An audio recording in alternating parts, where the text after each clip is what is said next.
Over 70% of residential clusters in rural Ghana do not have access to a health facility.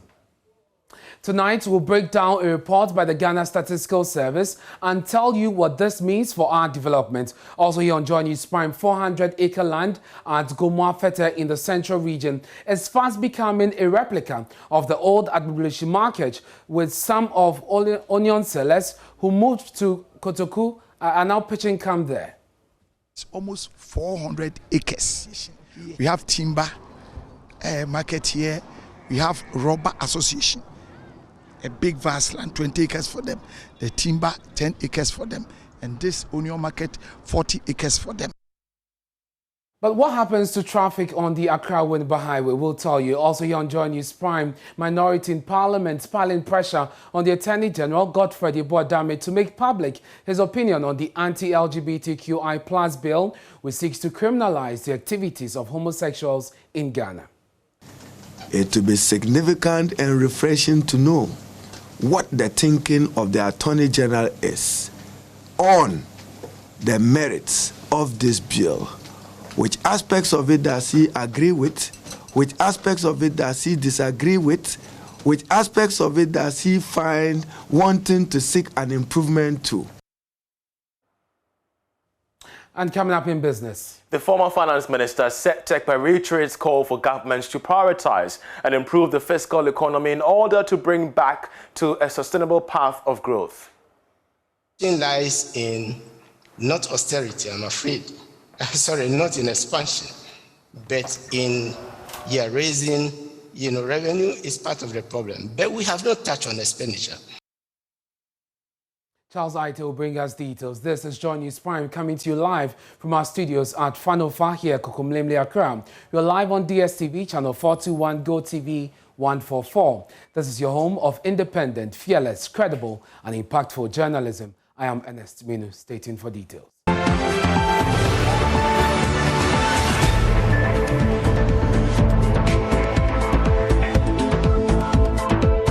Hello again, many thanks for joining us. Now, 73% of residential clusters in rural areas nationwide do not have access to a health facility. That's according to the latest report published by the Ghana Statistical Service, which puts the spotlight on residential proximity to essential service facilities. Now, this means that if you live in a rural area in Ghana, you are most likely to lose your life when faced with a health emergency. Gushegu district in the northern region is the most underserved district in the country, with 54% of residents lacking access to health facilities. The report further reveals that half of all residential structures in the country live outside the recommended distance of 1 kilometer radius from pre-primary school. The Joy Research Desk breaks it down further and will bring you details in the following graphics here on Joy News Prime. And so, as you have it on your screen, we have the top 10 underserved districts, that is ranked by the Ghana Statistical Service. And so, we are looking at, first of all, the proximity to primary education facilities. We have Setre Afam Plains District with 31.8%, the Central Gonja District, that's in the Savannah region with 32.6%. You have the Pru West District with 32.8%. You have the Pru East with 33.9%. And then you have Gushegu, which just has a 19.8%. Kwewu Afram Plains in the eastern region has 20%. And these are districts with the least proximity to primary education facilities. So you have Bole there, you have Sine East, Banda District, the Sine West, and also Setre Afram Plains District. Let's now look at the top 10 most underserved districts when it comes to health facilities. So these are health districts that do not have proximity to health facilities across the country. And remember, there are 230 health facilities districts across the country. So you have Karaga with 48.1%. You have Sene West with 49.4%. You have the Central Gonja district with 54.1%. Then you have Setrafan Plains, 54%. Gushegu there, also very low with 40%. Gonja East, Mion district, Karachi district, Pru West again here when it comes to health facilities. Then Atebubu.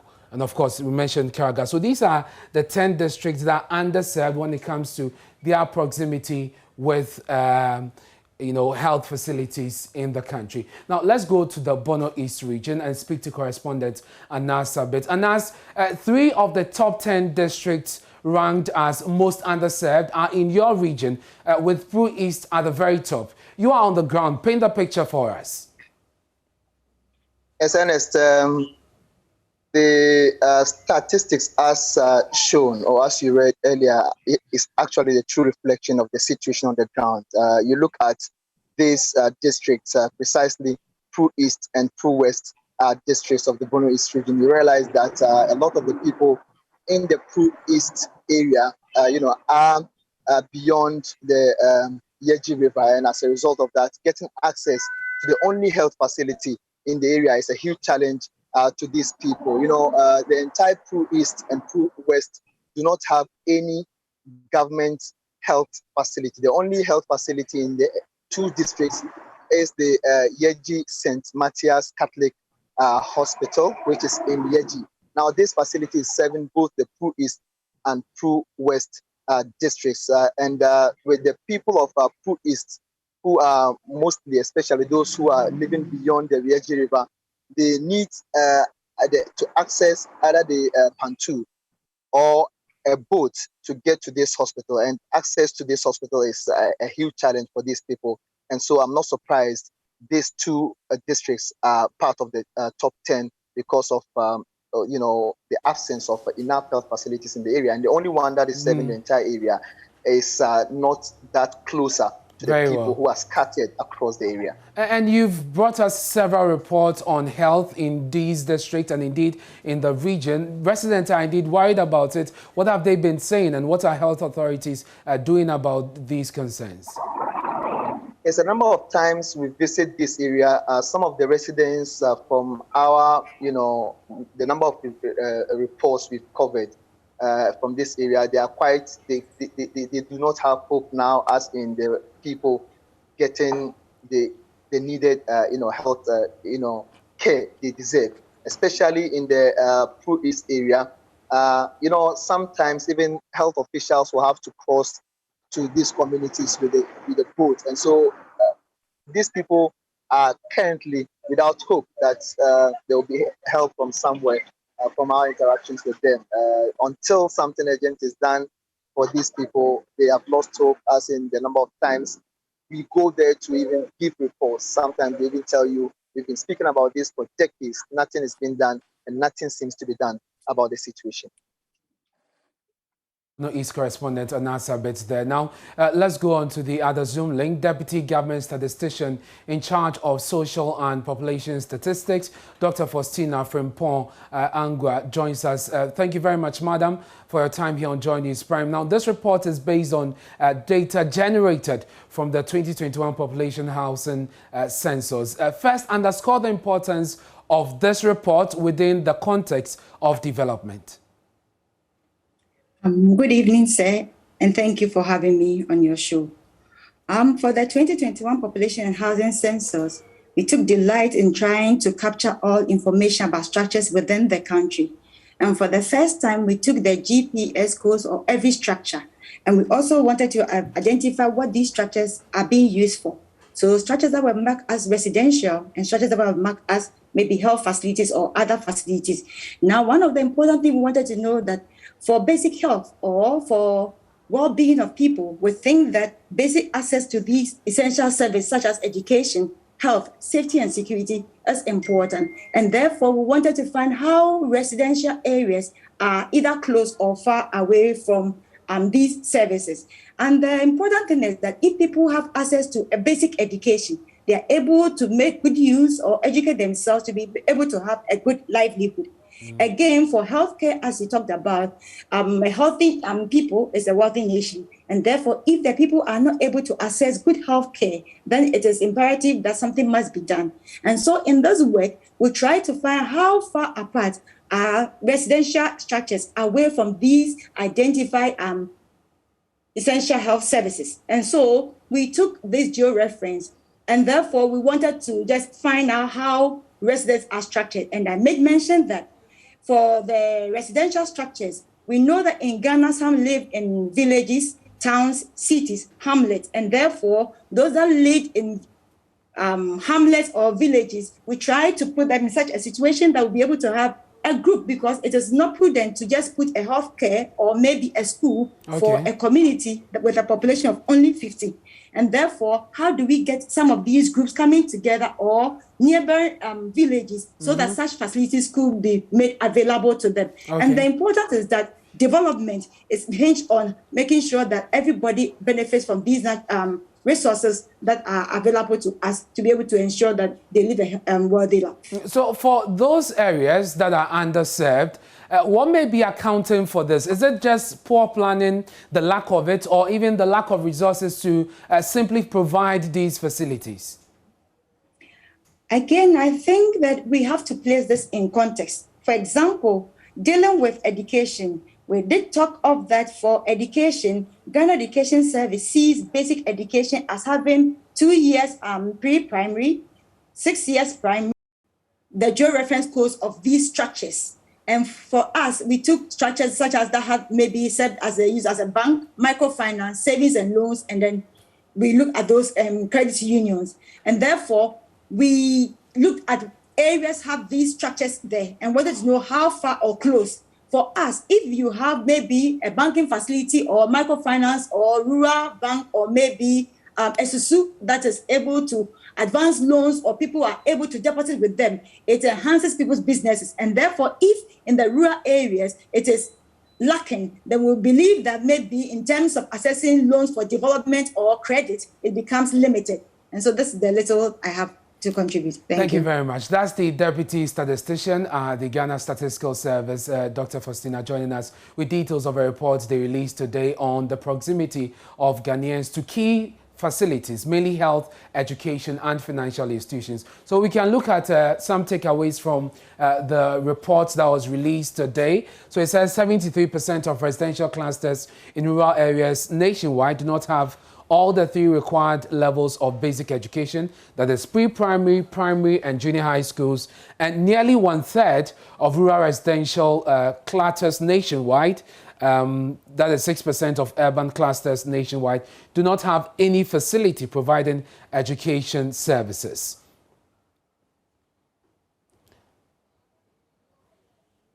We could also look at some other aspects of the report, which says that 73% of rural residential clusters nationwide and 24% of urban areas nationwide do not have a facility providing health services. And over 9 out of every 10, that is 93% of rural residential clusters nationwide and 38% of urban areas do not have a facility providing financial service. And this is what we heard Dr. Faustina talk about and its effect. And there are substantial disparities in the availability of essential services between the urban and the rural areas.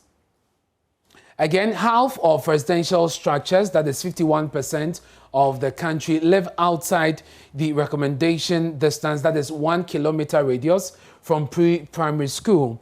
Again, it says over half, that is 57% of residential structures are located more than 50 kilometers from a bank, compared with about 2/3, that is 66%, located more than 5 kilometers from a microfinance, and over three-quarters, that is 77%, located more than 5 kilometers from a savings or credit union.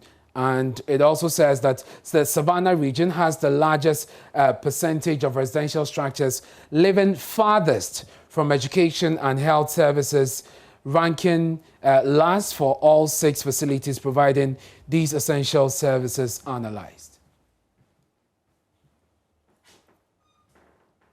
Let's do some more on this report. Chief Executive of Africa Education Watch, Kofi Asare, joins us via Zoom. Mr. Asare, thank you for your time here on Join This Prime.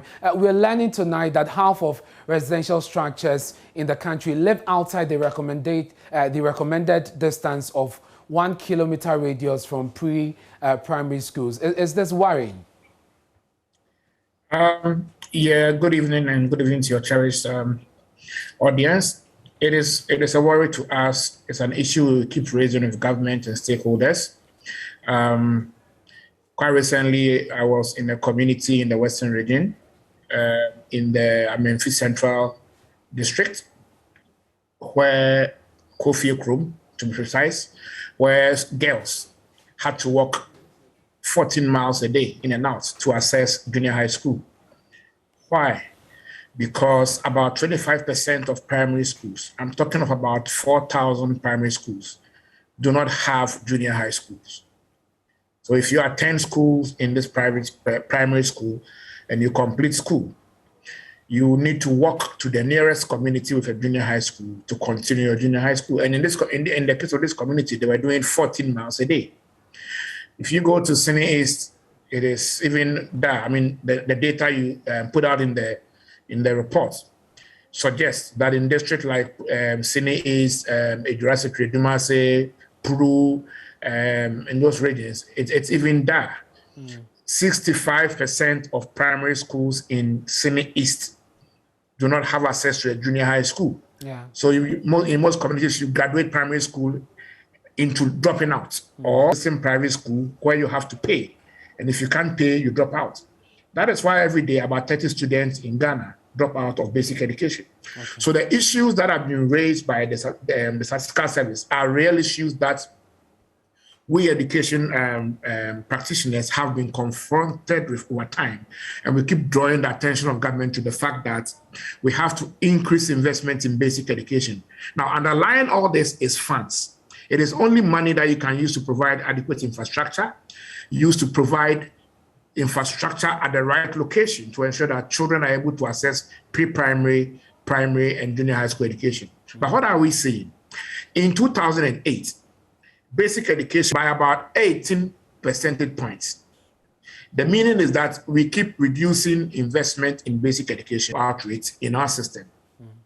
So it boils down to investment and focusing primarily on basic education. Exactly. It boils down to investment and ensuring that there is high standards of value for money and spending efficiency in the increased investment in basic education. But you have seen what government has done with Get Fund, for instance, and all that they have talked about in terms of getting, some funds to support infrastructure across the country. We've seen it. Last year was a campaign year. We saw the many rounds, the many pictures that were shown across the country as far as education infrastructure is concerned.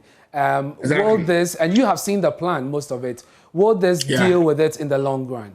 There are plans in place. I must admit that, yes, government has launched a program to eliminate 5,403 schools under trees, which means that there are 5,403 schools under trees.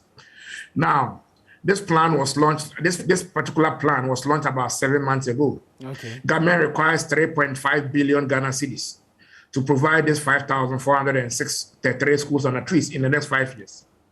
As we speak, only 2% of the money is available, which can build less than 16 schools. And so you don't call that prioritized funding. Now, Get Fund. What about Get Fund?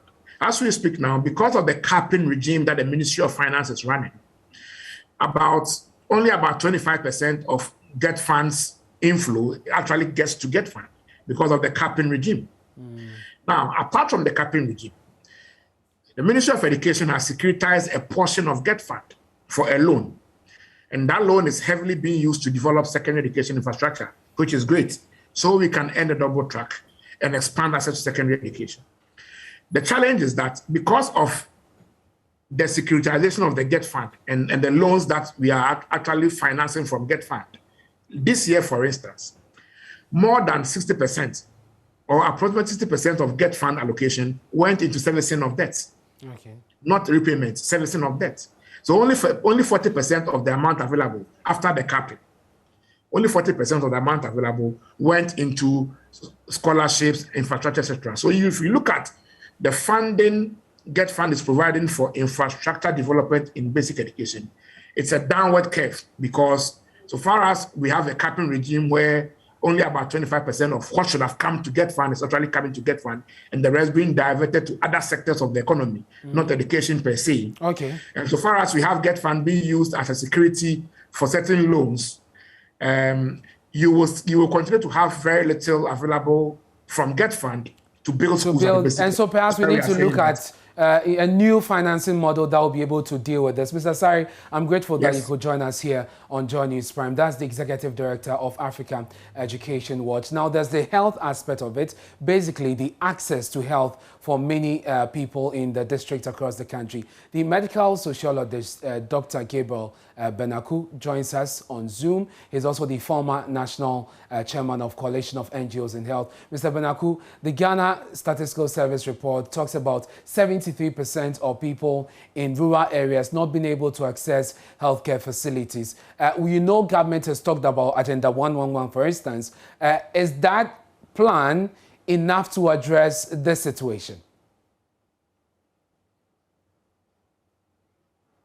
Unfortunately, we lost Gabriel Benaku on Zoom, but that is, well, he's back with us on the line. Mr. Benaku, we lost you briefly, but I just want to know whether you think government's Agenda 111 will deal with this gap of 73% lack of access to health facilities for many in rural areas in the country. Yeah, good evening to everybody in Ghana, and good evening to my chairman, national chairman, Brighton Mr. Nyako, and NGOs across the over 200 districts that the coalition is working. Yes, I would like to appreciate the report from what the GSS have done. It just adds value to what has been done. If you follow the trend of the coalition, over the last 2 years, we have always been on government to improve on access to healthcare service delivery, to improve on infrastructure, and also to work on the social health aspects in Ghana, which has been neglected. So the report has confirmed largely and scientifically that we were not just talking, but we were trying to draw government attention to be able to do that. So Agenda 111, very important, but before Agenda 111, our position has always been that there are still a number of facilities within this report from the Ghana Statistical Service that has not been upgraded, that could expand services to people around the vicinity. They have not been upgraded. We have polyclinics that need to be upgraded. We have district hospitals that are not befitting a district hospital state. We have communities that have cheap compound, they have built, but it's not commissioned, so they are not putting them into use.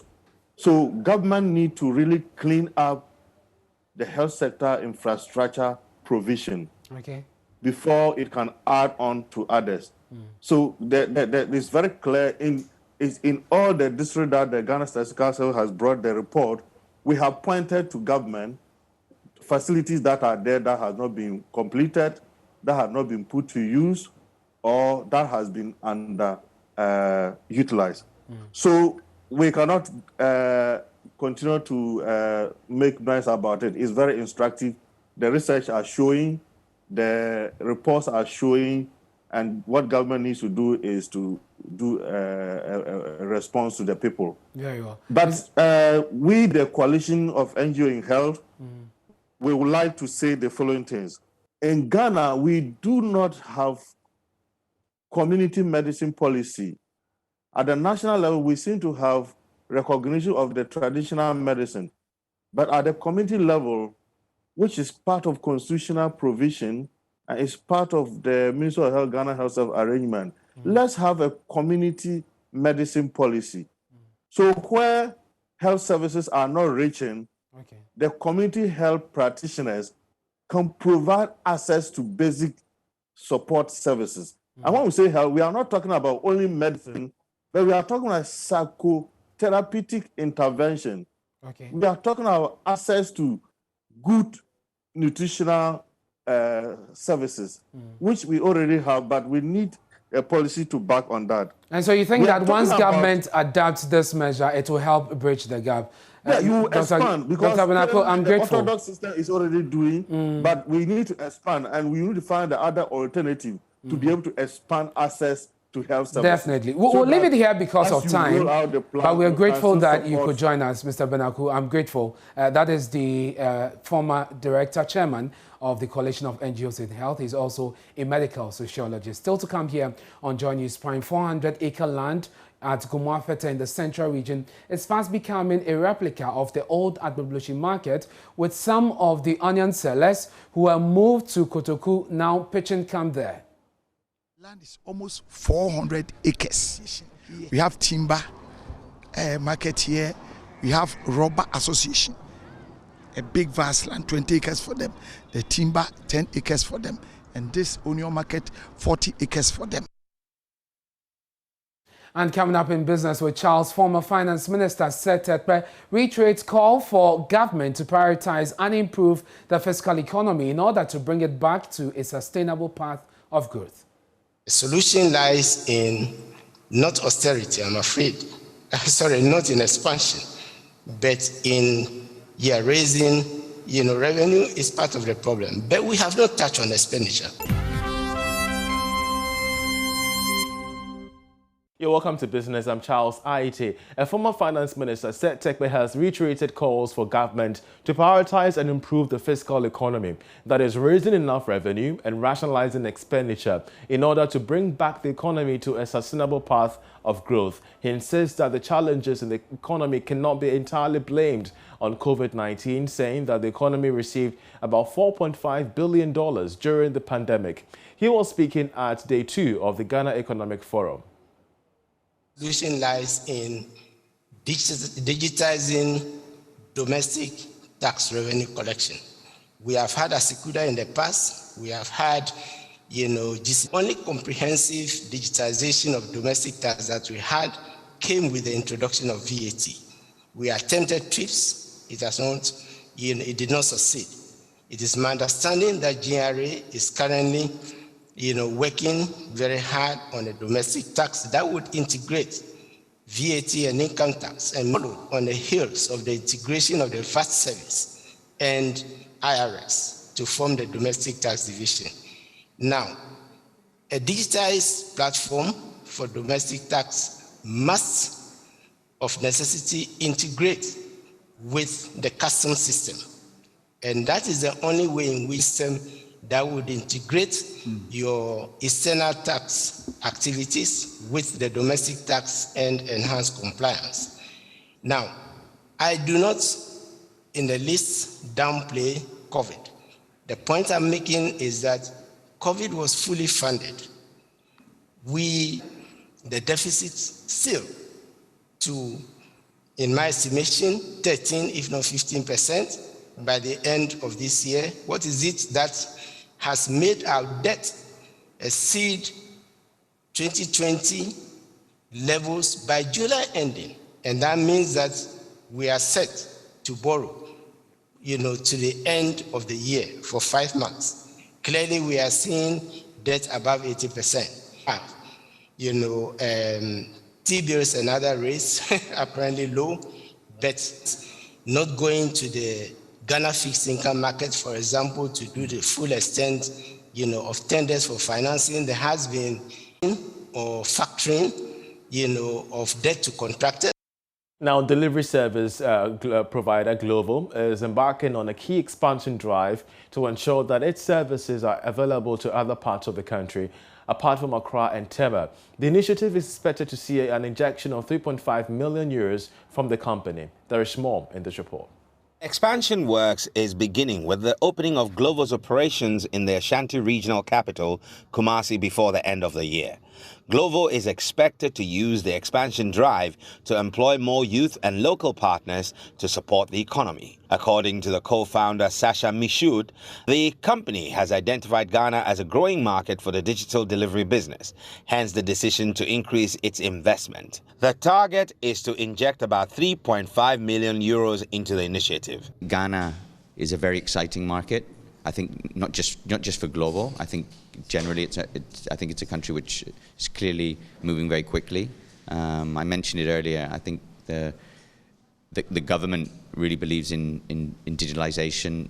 They're talking about digitalizations of small businesses regularly. We're actually a facilitator in that globally, but we're very city focused, and in fact every city is very different, even within the same country.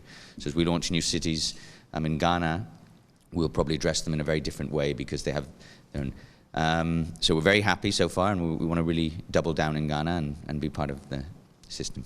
General Manager for Glovo Ghana, Perline Budu, assured that it will increase the use of local materials in its operations as part of the target. This is aimed at increasing revenue for local artisans in the industry. We also have investment in terms of the resources that we use for the business.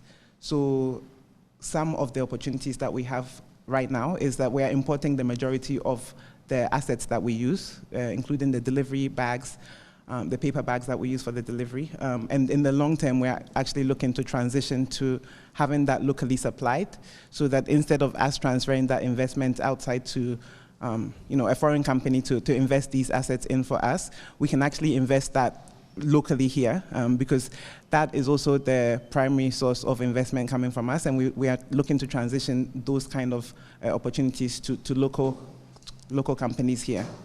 The co-founder, as part of the visit, is doing some deliveries locally on bicycle, the new addition to the Glovo service. And that'll be it for business. We have sports coming up. Just stay with us.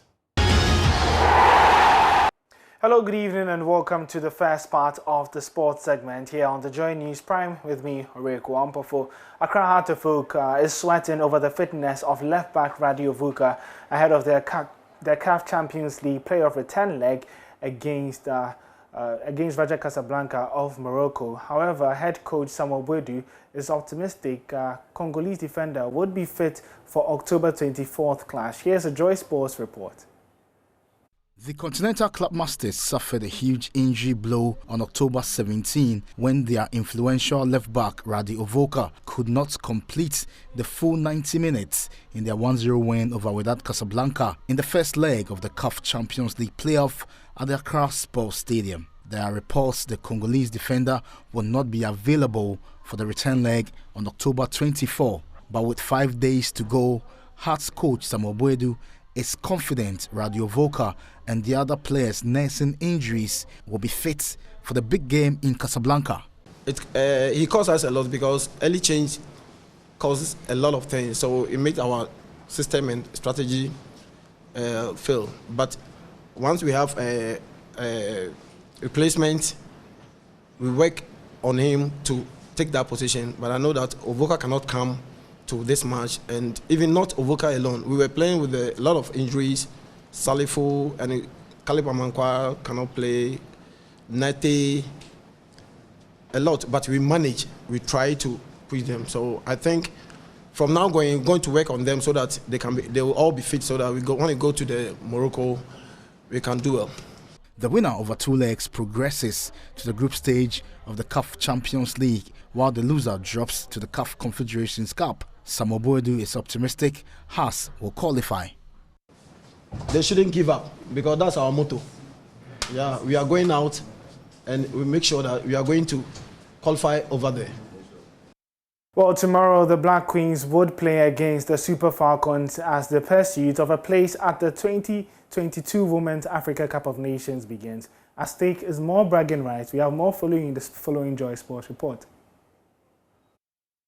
The fierce rivalry between Ghana and Nigeria will be rekindled at the Mobolaji Johnson Arena in the first leg of the tie. Team Ghana already are in Nigeria as they got there on Monday.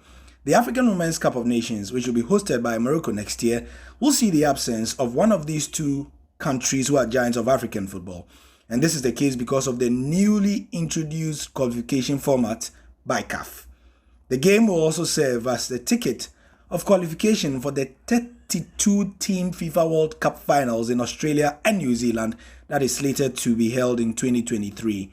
And for Nigeria, tomorrow's game will be an opportunity to qualify for their 12th African Women's Cup of Nations, while Mesitego will be hopeful that a shock win will propel the Queens to the continental showpiece, which coincidentally will also be Ghana's 12th. Nigeria coming to this game having suffered a disappointing end to the Aisha Buhari Cup, where they lost to South Africa 4-2 in the final, also in Nigeria. And ahead of Wednesday's meeting, Super Falcons are looking to put their credentials to the test, while Ghana, who have been beaten in recent times by Nigeria, look to do better and bring a famous victory back home.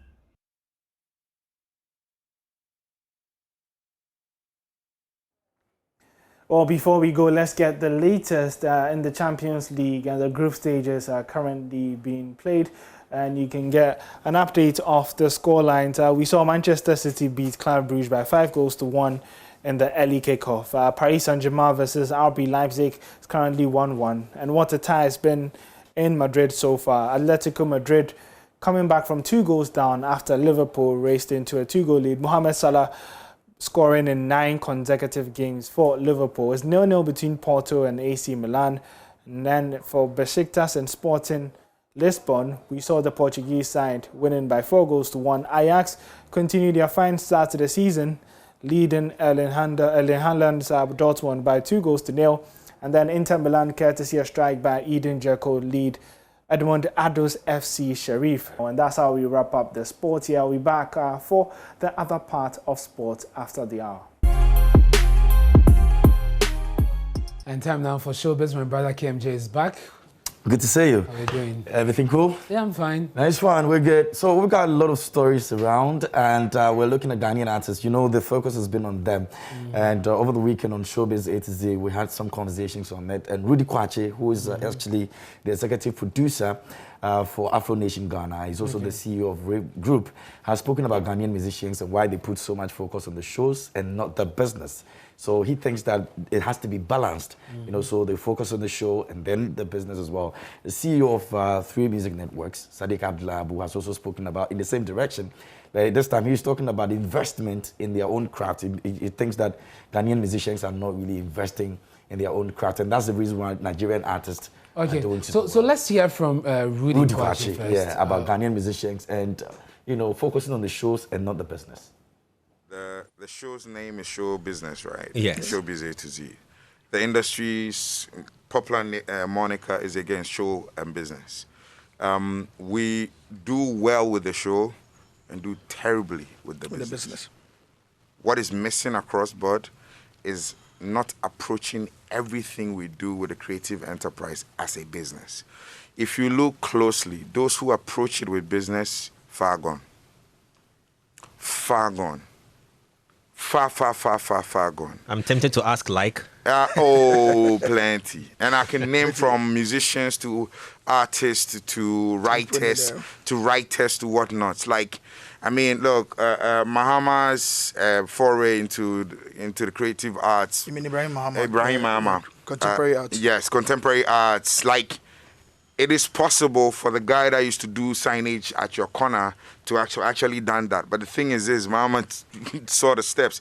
There's an international curator with a gallery in Accra and a gallery in Chicago. He's been doing back and forth. And one of my ex-colleagues actually exhibits there. And this guy used to just do graphics for us. And he was thinking he's a graphics guy. I said, no, you are not. You are never a graphics guy. I've seen you draw before, right? And take it serious. Today, he's selling $50,000 pieces. Yeah. $50,000 pieces. Like, shout out to Boku Bolabi. It's, my point is, there's a business structure to this, and then there's a show structure. Internationally, it's organized as a business. Have you ever, guys, you want to sign to Universal, Sony, any of the labels, do you know they publish their financial records? Yeah. Check how much billions the CEOs are supposed to bring in. And they don't do that thinking it's all show. there's an ecosystem of business. Where we fail is we never approach this thing as a business. Well, interesting thoughts there. Yeah. But I mean, we've had this before. It's just about, you know. It doesn't look like we're taking a closer look at it, you know, in solving the situation. And then again, it comes back to the systems and the fact that it's not really, you know, structured well. So I remember what Mike said, that government has a role to play. Yeah. The people may be ready, but government at some point must facilitate it. And that's what is not happening, and we don't know when it's going to happen. Okay, what is... Sadiq is not happy about Ghanaian musicians and the way they always want to look for money but not investing the money in their craft. He thinks that there's a way that you can invest your money. Nigerians are doing it and it's helping them. So why are we not seeing Ghanaian musicians doing it? They only go for the money and then they leave the investment somewhere. Is that true? That's cool. Well, to a large extent, it's true. Let's hear from Sadiq first. Beyond their countries and appointing different teams in different markets to ensure that they're able to achieve it. Joe Boy was in Ghana when he dropped the new song that's attracting a lot of streams. And I keep saying to everybody that when you see a particular song from any country that earns streams in your country, it is no fluke. The amount of work that has gone behind it, you have no idea. He was in Ghana when he dropped the alcohol song. Yeah. He dropped it, I think, 2 or 3 days after Darko Vice drops Jemapel. Yeah. Jemapel, fantastic songs. Go back again and do the numbers and then let it simmer down. Wait 5 weeks from today and again do the numbers. But when Joe Boy landed in Ghana, he engaged most of the TikTok influencers that he engaged and sat with to try to strategize to give him a certain level of leverage, traction in Ghana. A lot of the talents here haven't actually even thought about them. They didn't actually even know they exist. Beyond that as well, he sat with a lot of tastemakers in the industry. He did the media rounds. He did all of the things on the sound. Today, when he puts it out and he's earning all those streams in your country, there's a lot of work that has gone to ensure that he's able to do these things. Okay. So that's what I'm saying that. So coming back to the structure. Yeah. Until most of them will have some of this structure and regard, like Rudy's saying, regard it as a business, right? To ensure that, because when we talk about it, the whole investment thing for some at a certain level, it has to do with the attitude of the creative, Ghanaian creative. Yes. So you see, I've heard a bigger talent that says that I am rich, I've got all the money, but for me to put in the initial money to create the traction, that will bring in the bigger label or the bigger investment. No, I won't do it. I'll go and use my money to buy them. So Sadiq, who can do that investment? Hold on. I think he's always controversial with his views. No, this issue, we're going to go back and forth with it, and it's the truth. I mean, to some extent, you figure it out. Exactly, that's the point, to some extent. But I think that there are others who may be taking it very serious. How many of them? And if you check the records, and if you want to compare it to the Nigerians, you realize that the Nigerians, many of them, are seeing that aspect of the business. Ours, you can count like 3. And but again, you have people who are investing into what they do. It's not about plowing back. How many are they getting from their YouTube views, from all the streams? It's now that we are getting, So you need to be meticulous about the things you do. As an artist, that's right. It's not always about showing off or making people... there are places you can invest the money. You think they are too quick to show off and to flaunt what they have? If you ask an 18-year-old now, like, why do you want to be popular? Why do you want to do this music business? They say, I want to be famous. I want to drive that car. I want to drive that car. I want to look like this. I want to do that. Let's talk about Kanye. I read a story that says he's officially changing his name. Yeah, that was about 3 weeks ago or so. Yeah, he's written to the court and is telling them that he wants the name changed to Ye. So all the Kanye words will be out. You know, the Kanye West thing is a family thing, and he wants it out. So you can just put Ye there. The mother Donda, I'm sure if it was alive, would not be happy about it. But I mean, that's Kanye for it. And the haircut. The haircut is also ridiculous in the news. haircut. But very, can you see it like very what ridiculous. Yeah. He said he wants that to go with his new name. Yeah, so that's Kanye. So that's Ye. Yeah, that's the and new that's haircut. what Ye is synonymous with. Yeah, that's the new haircut with the new name. It wants to go with the new name. That is the world's okay. And you know this is going to trend. It's actually trending. And a lot of kids are going to be copying this. You know, Kanye West has a lot of influence, and people copy him. Anything that he does with slippers, with sandals. Now, so much that he's doing with his life. It's going to trend and going to be the new vibe. Anyway. That's the Kanye for you. Let's see how it goes. Thank you very much, KMJ, for bringing us. You should give one of your family members that haircut. No way. No way. Maybe you should try it. You have a lot of... It will look good on me, though. All right. Thank you very much, KMJ, for bringing us Showbiz. We have more stories for you. Please stay with us here on Johnny's Prime.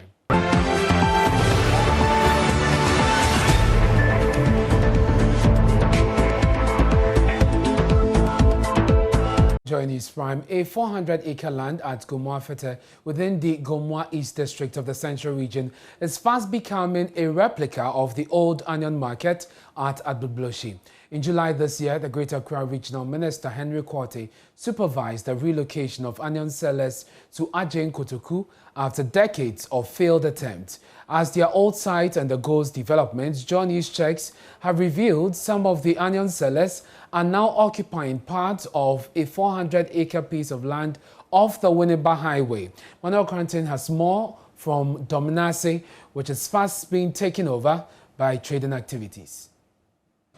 And, you know, when I started this, everybody thought, oh, it cannot happen. But please, read my lips. Nobody is going to come back here. It is done. Nobody. Greater Accra Regional Minister Henry Quartey, as he led the relocation of the Agbogboshi onion sellers after years of failed attempts to move them to Ajay Kotoku. Indeed, they will not return, except some of them will find another spot at Gomoafete off the Winneba Highway to resettle. Dominase, as a new market space is called, sits on an undeveloped 400-acre landmass. Deputy Mankrado of the Achimpim traditional area, Emmanuel Kumsin, explains how the land was allocated to the traders. The Onion Sellers Association, they came to this man called Dominase Sariki, and they lead them to Omahene Achimpim Traditional Council, the president, and he welcomed them most. So he cited this very portion that is Blair here. There's nobody is occupied. And they gave them 40 acres. 40 acres? Yes. For the onion market alone? Onion market alone. So the land is almost 400 acres. We have timber market here. We have rubber association. A big vast land, 20 acres for them. The timber, 10 acres for them. And this onion market, 40 acres for them. And plenty of people are coming. Spare parts dealers association is coming. Fish Dealers Association is coming. He speaks of plans to develop an ultra-modern market square on the land in the long term. We are having investors, those who are coming to invest this area for that. They are from China. Okay. They are coming to develop, to start from the hill as you can see over there. It's almost 400 acres here. Okay. So they will start from the top there and develop down to the road side. So when they reach here, they will let the women, the traders will go and start from there and complete it. But as more people find their way to the market, so do trading activities increase there. Okay, market is booming. It's booming? It's booming. You know, onions, you have already market, you understand? I see. So wherever you go, market keep moving. This is despite its proximity to the highway. Ali Fari speaks for the Onion Sellers Association. Yeah, people get, I think we got about 6 people knocked down. That's why we got this and we wanted to put it by the road so that, you know, the drivers can even a little bit slow down, so that they can just get a little bit slow down when they get here. Because a lot of people doesn't even know that there's a market. We talked to the assembly, but we need authorization from the assembly so that we can put it by the roadside. And just as we spoke, another trader got knocked down by a speeding taxi. The taxi just knocked it down right now. That's what I'm talking about. We really need the speed ramp right here. Apart from the risk of traders being knocked down by speeding vehicles, development at the market is running ahead of planning, risking the creation of another Agbogboshi market. Manuel Cranting, Joy News, Dominase in the Central Region. The minority leader, Haruna Idris, is asking the Attorney General, Godfred Dame, to make public his opinion on the bill seeking to criminalize activities of homosexuals in Ghana. The Promotion of Proper Human Sexual Rights and Ghanaian Family Values Bill, which is currently before Parliament, has sparked controversy in the country, with some sections of Ghanaians opposing it while others pushing for its passage. Well, the Tamale South MP says, in spite of the decision by some NPP MPs to oppose the bill, the minority would ensure the preservation and continuity of Ghanaian values. Addressing the Ambaria Sunni Muslim group, which presented a memorandum backing the passage of the bill, he observed that the silence of the Attorney General over the issue is worrying. It's an enthusiasm you have demonstrated particularly in the matter of our collective pursuit of an anti-LGBTQI agenda in Ghana, we remain unequivocally resolute that its introduction, formalization, and legalization will only be acceptable to the culturally ignorant in our country, and that our society has no room to accommodate it for its continuity, for its existence. As I've indicated, a watershed decision for the Parliament of Ghana. We have a moral duty and owe the people of Ghana a standard of care to reflect their aspirations and to reflect their wish for the preservation of the continuity of our society based on those sound values and practices over the years. We do not intend. I've heard many of you, after listening to other members of Parliament, I have hesitated not to make this a political or partisan issue because we need to carry the country along. I simply could have been asking why along the line some chose to abandon ship and to re-belong to the ship, but it does not serve our purpose. I've heard arguments with Article 108 of the Constitution. What I do know that in the opinion of the person presiding, there is a matter which has been referred to the Constitutional Legal Committee of Parliament. But for those of you who want to appreciate, the office of the Attorney General and the office of the Minister of Justice is a government office to serve Ghana and to serve all of us, not to serve any side of the aisle in Parliament.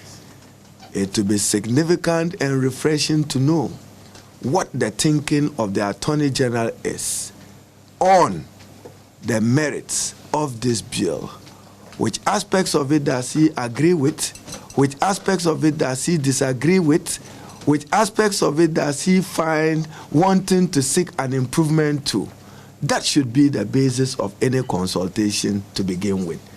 Meanwhile, the leadership of the group described the practice of homosexuality as a moral disorder and deviant behavior that threatens the survival of human existence. Its spokesperson, Sheikh Abdul Samed Isa Idrisu, spoke to the media shortly after presenting the memorandum to Parliament's Constitution and Legal Affairs Committee.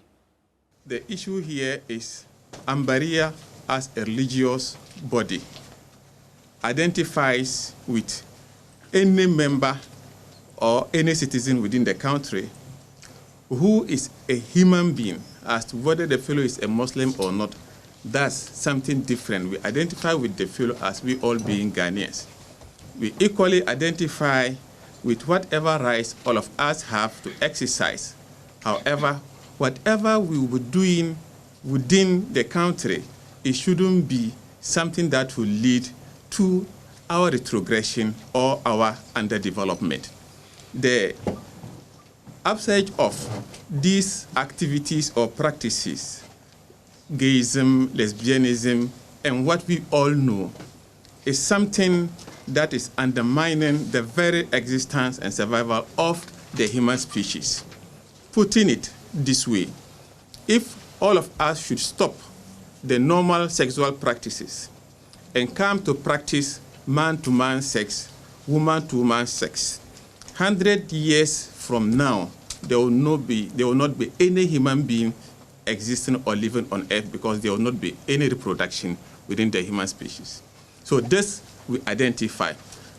And if we continue with the normal practice, woman to man or man to woman, life will continue without gay or homosexuality or whatever.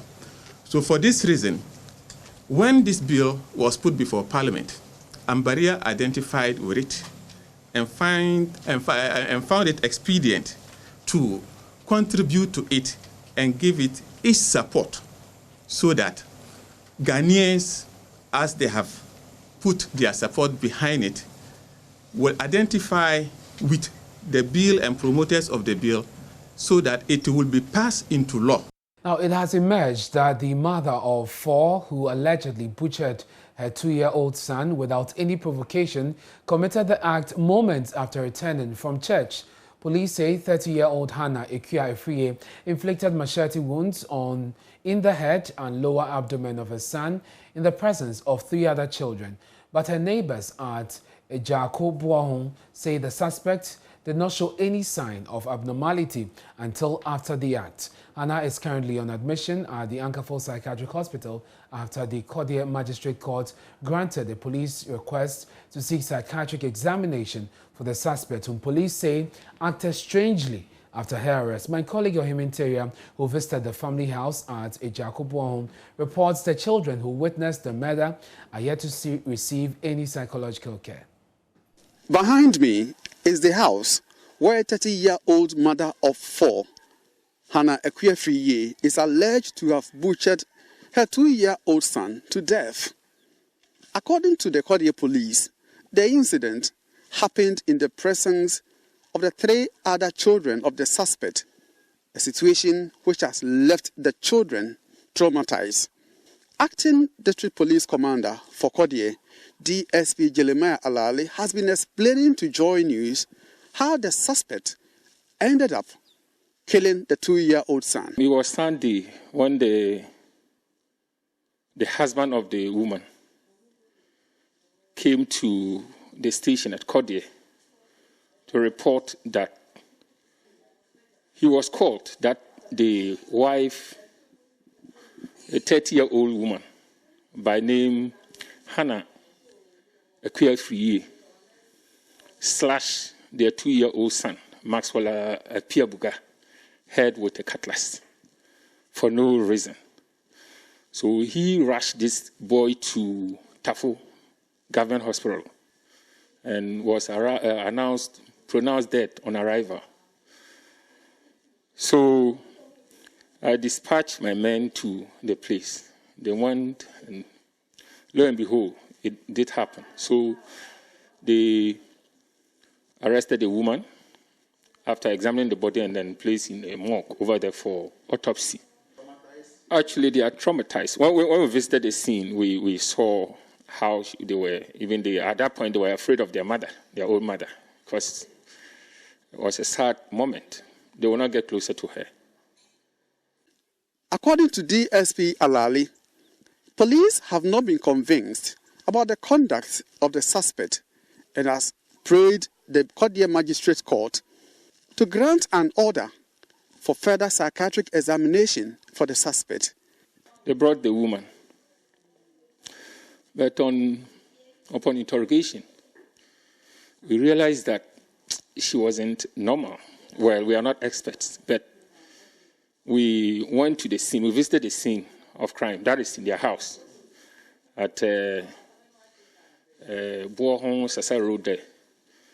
When we got there, she became of herself. That young woman have 4 children, including the one she killed. She started lamenting. Police have arrested me. So what are these children going to do? Then she became of herself. But since we are not experts in that area, we sent her back to custody. The following day, that was yesterday, Monday, we put her before Kodia Magistrate Court of murder, But we seen the way she was behaving. We applied for an order from the magistrate for her to be examined or assessed and give us a report, and we know what to do next. The Kodia Magistrate Court has, however, granted this particular order, and as we speak, the suspect and her family, led by the husband, have already left this house here to Ankafo Psychiatric Hospital to begin with a psychiatric examination. I came to meet some family members who are taking care of the children left behind here, but they say they cannot speak to the media because they have not been authorized to do so. From Ajakubo for Joy News, I'm Interior reporting. Some motorists are complaining about the recent increase in fuel prices. Though it remains the same at some stations, others have increased. My colleague Judith Tando visited some fuel stations here in Accra and now reports. Over the years, fuel prices in Ghana have been on a constant rise, affecting most motorists. But the recent hints given by some oil marketing companies of yet another fuel price increment has not gone down too well with some drivers. In fact, the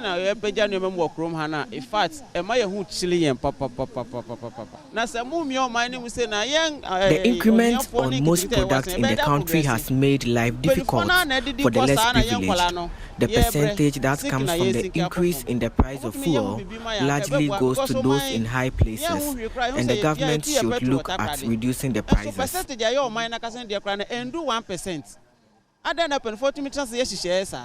I'm here at the Total filling station at Avena, and the fuel price increment has already taken effect.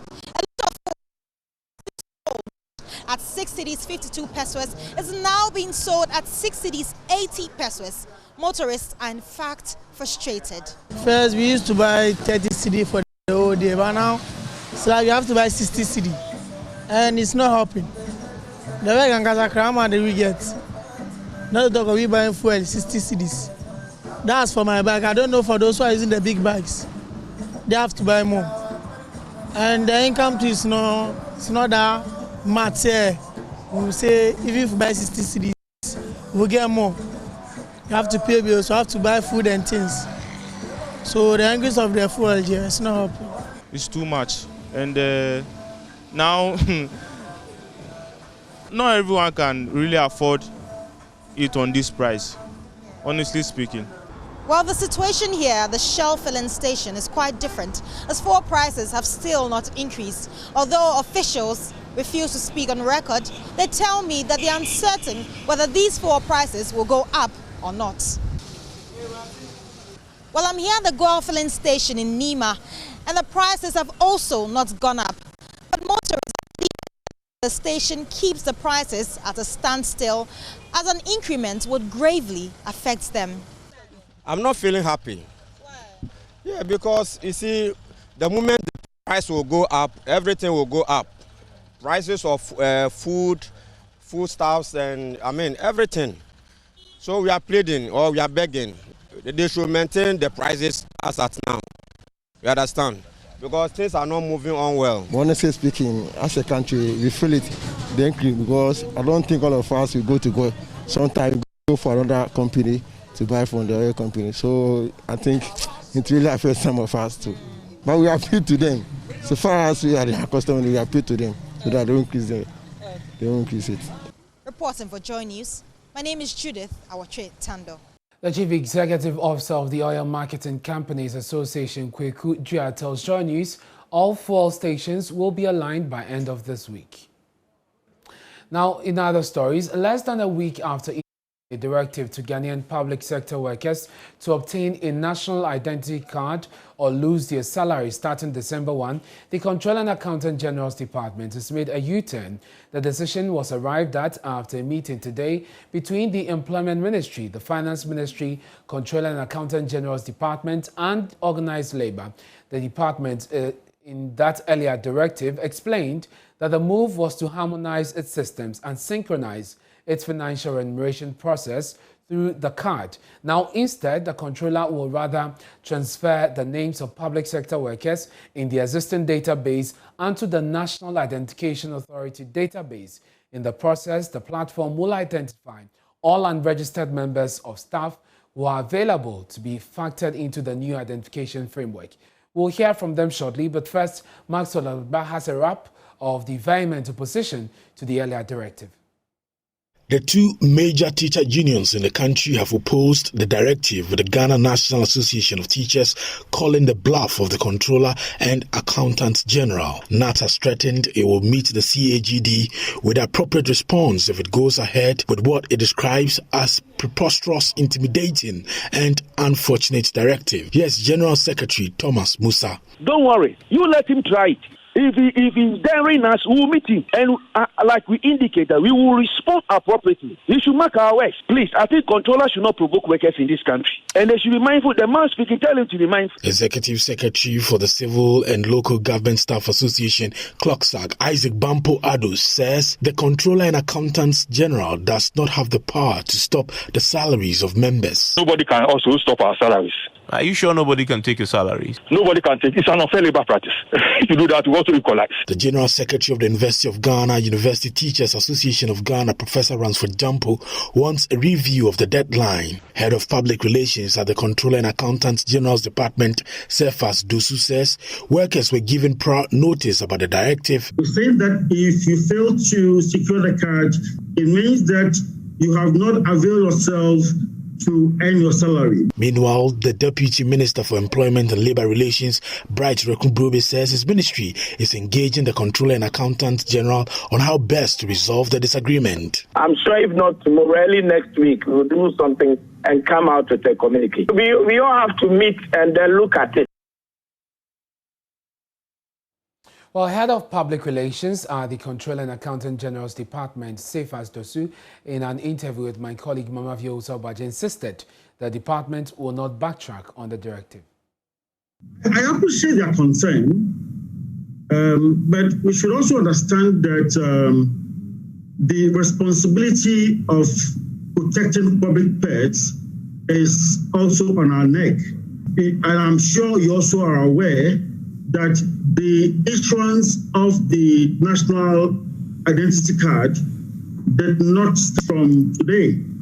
And so it is best that we all make an attempt to avail ourselves to secure the cards. But your directive only came out this week. Yes, it came out this week. But prior to this, for the past 4 months, Controller has been engaging public sector workers who have been involved in the nationwide training program for the HR and cost center validators. And we kept urging them that you need to sign on to the cards because we are in the process of aligning the two systems. So having listened to the concerns raised already, do you intend extending the time? Because December 1st is just around the corner. We barely have 2 months. I think the first thing that we all need to do is that let's avail ourselves and attempt to register. If the deadline given comes up, we can then sit and review the system, review what the situations are, and if there's a need for us to make amends as far as the deadline is concerned, we would. But the letter just came out just this week. We have not even availed ourselves to see whether we could go through the process of registering for the cards. And we're only talking about the fact that the time is too short. I think we should first avail ourselves, register for the cards, then when the time is up, we can do a review and look at the way forward. Mr. Dosu, even those who want to do the premium service, which is supposed to be fast, spend hours in queues, more than 3 hours sometimes, to get hold of the card. So is it just a matter of the time being too short, or it's almost practically impossible?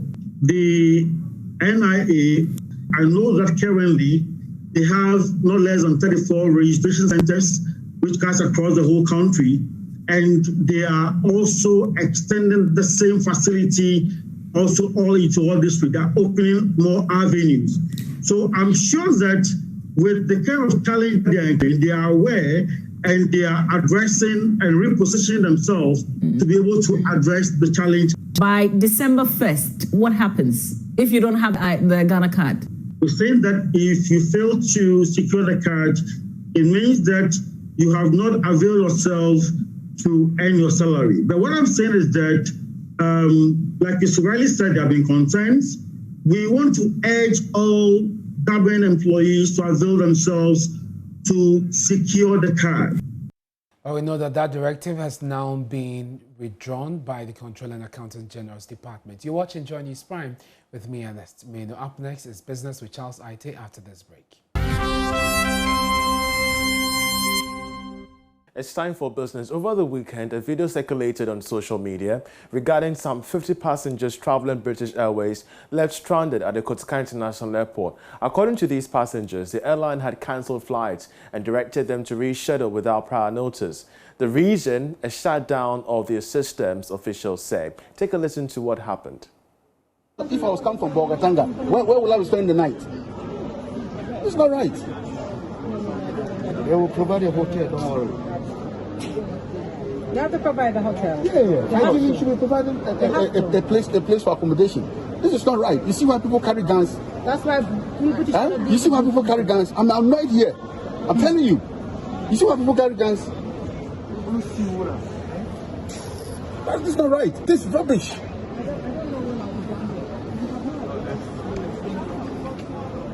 Yeah, so where am I going to sleep? Where are we going to sleep? Where are we going to sleep? Where are we going to sleep? Let me know, where am I going? Your district manager should be here. So the district manager should be here. They should be here. They should be here explaining. You mean the next flight is tomorrow evening, eh? I'm gonna see them go to manager.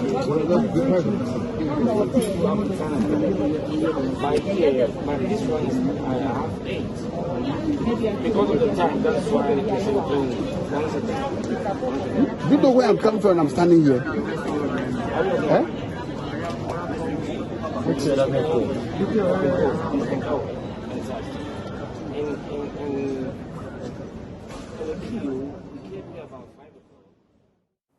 Well, meanwhile, aviation expert Shawn Mendes has called for some 50 passengers of British Airways who got stranded at the airport to be compensated. Speaking earlier on the marketplace, Shawn Mendes decried the lack of public knowledge on Ghana's air passenger rights of the Civil Aviation Authority, which sets out regulations that airlines must abide by.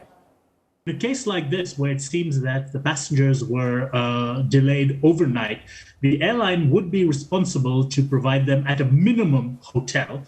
And depending upon the reason for the cancellation, if it was something within the airline's control, then they would need to pay them compensation.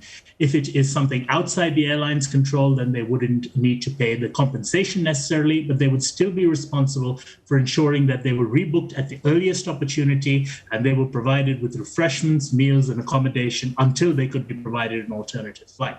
So I think, the passengers seem to be unaware of what their rights were, and this is unfortunate. Interesting. So help us understand, what exactly do the Act say when it comes to passenger rights in Ghana? Well, the directives are actually a very long and complicated thing, but as a very brief summary, if you are on a flight that is departing from Ghana, if it is domestic and your flight is delayed, at 1 hour you are entitled, the airline has to provide you with water. At 2 hours, they have to provide you with refreshments and choice then of either a refund or rebooking or continuing to wait for the flight. If the delay is overnight, they must provide you with hotel.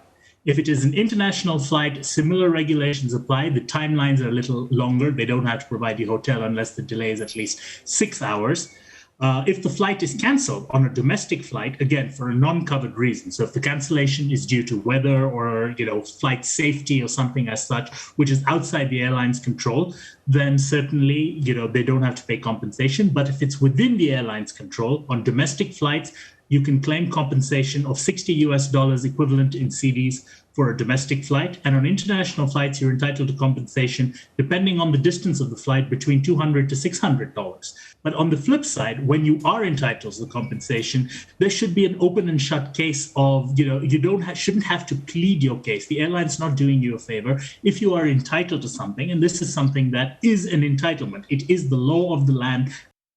Now, even though Ghana and the rest of Africa have signed agreements to force free trade across borders, importers and exporters within the sub-region say they're still struggling to trade among themselves. A trade facilitation West Africa validation workshop by the Ghana National Chamber of Commerce and Industry reveals that businesses have still spent huge sums of money to import and export goods within the sub-region. Mark Bedo Abuaje is Chief Executive of the Chamber. We have realized that there are a number of challenges that traders go through across the borders, and I'll share some few with you. The first one is informalization of large proportion of transactions. And then we have high transaction costs of moving goods across borders, which is a bigger challenge because after the ETLS, the ECOWAS Trade Liberalization Scheme, the purpose of it was to ensure free movement of goods and people. But what is on the ground is totally different from what is in the books. You try sending goods to Togo, to Burkina, to Ivory Coast, and you see the challenges that exporters go through, more specifically women. That's why we are gathered here, also for the women to share their experience with us. We may not know all through the information that we gathered, but I know today you provide us with all the things that we need to know for us to be able to assist women traders and small-scale traders. In fact, research actually indicated that cross-border trading actually has a lot of women. About 70 to 80% of those involved in cross-border trading are women. So women are so important under this. So the objectives of this validation or work is to strengthen the capacity of business associations. In fact, in most of the trade facilitation in West Africa that probably might have heard, the training directly goes to those who are involved in the trading. This particular one is very unique in the sense that they want to build the capacity of business associations for a sustainable support to women traders in Ghana. So we have Importers and Exporters Association of Ghana here. We have FITCH, we have AGI, we have Chamber, we have GUTA, we have GAWI. Now, the question is, have you been able to provide the support services to our women? And that is probably what we would want to answer today. If not, what do we need as business associations to sustainably provide these support services to women? So what we did as a chamber with the support from FEWASI and LA International, that's the consultant, and the World Bank, is to gather data from these institutions to understand what they need to be able to provide these support services to women and cross-border traders. That'll be all for business. We have sports coming up. In the meantime, we have international business news.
Hello, good evening, and welcome to the second part of the sports segment here on the Joy News Prime with me, Oreko Ampafo. Black Stars coach Milovan Rajevac says he is more motivated than anyone else to secure qualification to the FIFA World Cup in Qatar next year. The Serbian made a return for a second stint and led the national team to back-to-back wins over Zimbabwe, putting Ghana in pole position to qualify to the next phase. He is optimistic of booking a ticket to Qatar. Stars, under the tutelage of Milo, reached the quarter-final of the FIFA World Cup in 2010, losing via penalty shootout to Uruguay, the highest achievement the national team has chalked globally till date. The Ghana Football Association took a decision to reappoint Milo for a second tenure after a poor start to the ongoing FIFA World Cup qualifiers. Milo says accepting the responsibility of managing the national team once again is one he relished because there's no one more motivated than him to qualify for the FIFA World Cup. I was aware of the challenge and the task, because nobody is more motivated than me to go to the World Cup, especially to take Ghana, because this was the biggest success in my career and in Ghana football history. So very often I rewind in my mind the match against Uruguay and the famous penalty. So this is something that drives me forward, and I believe we can achieve even more. So the motivation is high, and nobody wants this more than me. The national team and the Rajevac between 2008 and 2010 had a mixture of youth and experience. The Serbian says he wants to build another team capable of competing against any opposition in the world. We need to improve everything to be at the highest level, for sure, but I'm quite happy with the atmosphere, with the unity of the team, how they support each other. Captain is also great in terms of leadership and handling the other players, and of course we have to improve mentally. We're mentally good, don't get me wrong, but we have to be even stronger, and also in tactical knowledge and discipline, and in the matter of playing competitively. These things, of course, there is always room for improvement. So this is what is our task in the next period, to make this team even stronger and to reach their potential. Milovan has overseen 2 games in back-to-back wins against Zimbabwe in the ongoing FIFA World Cup qualifiers since his return last month. The last round of the World Cup qualifiers will see the Black Stars travel to Ethiopia to face the Warriors before hosting South Africa at the Cape Coast Sports Stadium. And in golf, John Kwashi and Jenny Lehong stole the show at this year's Bank of Africa President's Pata. Now, Asari Bediako was at the event and put together this report for Joy Sports.